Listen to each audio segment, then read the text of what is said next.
दिल्लीतल्या साहित्य संमेलनाचा उद्घाटनाचा दिवस संपलेला आहे आणि खऱ्या अर्थाने जे परिसंवाद असतात, काव्य संमेलन असतं, कवी कट्टा असतो, त्या सगळ्या कार्यक्रमांना आज दुसऱ्या दिवशी सुरुवात झालेली आहे. माझ्याबरोबर खरे साहित्यप्रेमी जे स्वतः साहित्य संमेलनातून, साहित्य संमेलनाच्या आवडी खातर महाराष्ट्राच्या वेगवेगळ्या भागातून आले. कुठून आले तुम्ही सगळे? मी सातारा खटावमान तालुक्यातून आलेलो आहे. सातारा.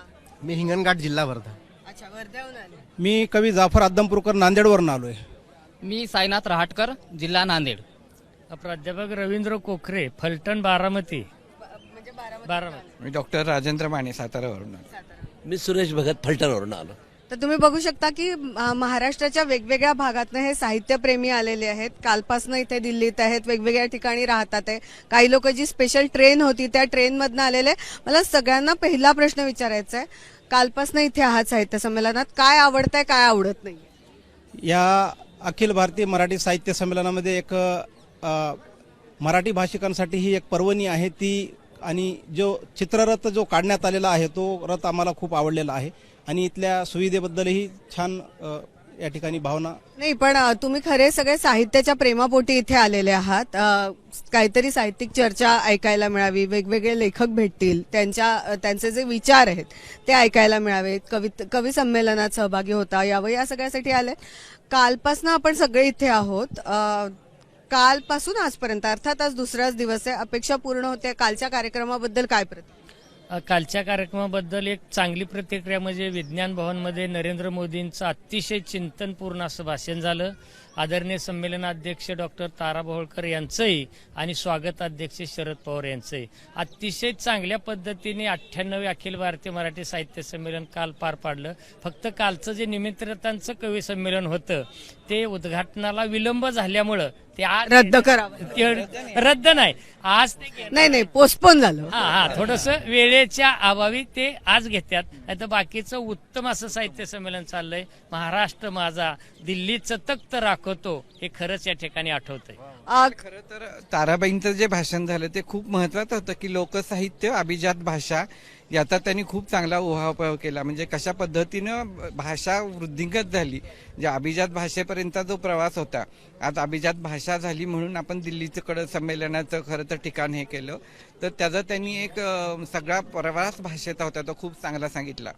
जास्त महत्वाचं मला वाटलं कालच्या ह्याच्यामध्ये. उत्तमच झालं. प्रश्न नाही, फक्त कसं होत आहे की इथे आता आपण जो काल अगदी पवार साहेबांनी सुद्धा विषय मांडला होता, तुम्हाला दोघांनाही विचारते की राजकारणी आणि साहित्यिक ते असावे की नसावे याबद्दल नेहमी वाद असतो. त्यांनी सांगितलं की ते परस्पर पूरक आहेत आणि त्यांच्यात संवाद असला पाहिजे. पण काही गोष्टी या साहित्य संमेलनात दिसत नाहीयेत, जसं की बालसाहित्य. बालसाहित्याचं कुठेच, म्हणजे एरवी एक अख्खा सेक्शन दिलेला असतो बाल साहित्यासाठी. त्यामुळे असं अजून काय वाटतंय की काही गोष्टी असायला हव्या होत्या राजधानीतल्या संमेलन?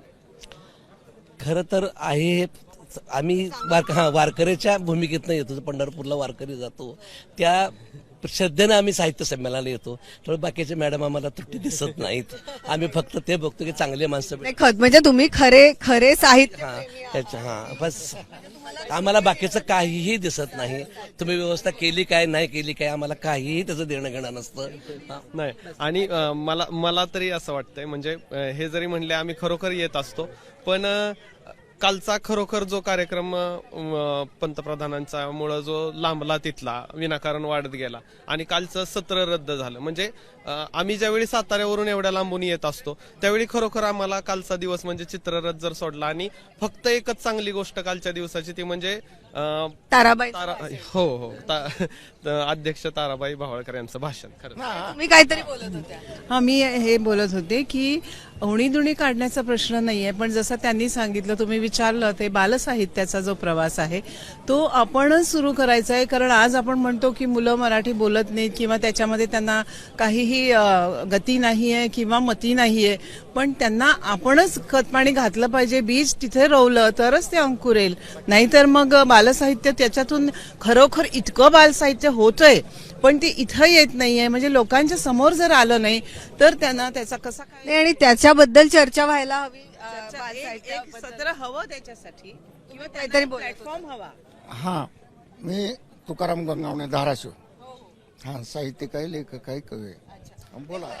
या प्रतिक्रिया सगळ्या ऐकल्यावर आपल्याला बोला. मॅडम, मी नरेंद्र गंधार हिंगणघाटून आलो आहे अध्यक्षीय भाषणात तारा भवाळकर मॅडमने जो मराठी शाळांना वाचवण्याचा जो मुद्दा उठवला तो माझा आत्मिक प्रश्न होता आणि त्यांनी मांडला. मला खूप समाधान वाटलं.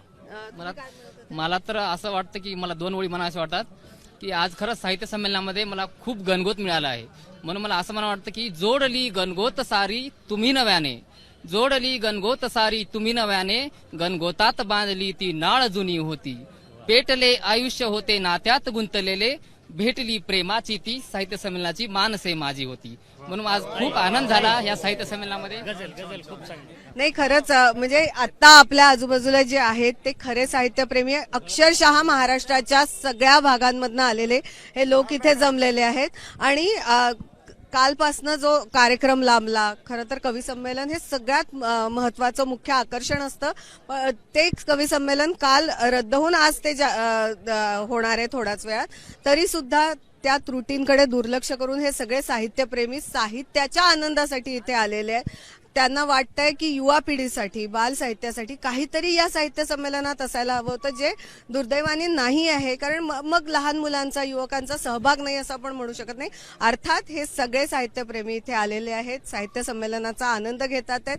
जे काही कमी जास्त आहे त्याकडे दुर्लक्ष करतात आहे आणि खुल्या मनाने साहित्य संमेलनात येऊन भेटीगाठी घेतात आहेत, साहित्यिकांना ऐकण्याचा प्रयत्न करतात आहे, ग्रंथ प्रदर्शन आहे त्याचाही आनंद घेतात आहे. त्यामुळे खऱ्या अर्थाने आता आपण भेटतोय ते सगळे साहित्यप्रेमी आहेत. कॅमेरा पर्सन प्रशांत मानेसह भारती सहस्रबुद्धे, एबीपी माझा, दिल्ली. एबीपी माझा, उघडा डोळे बघा नीट.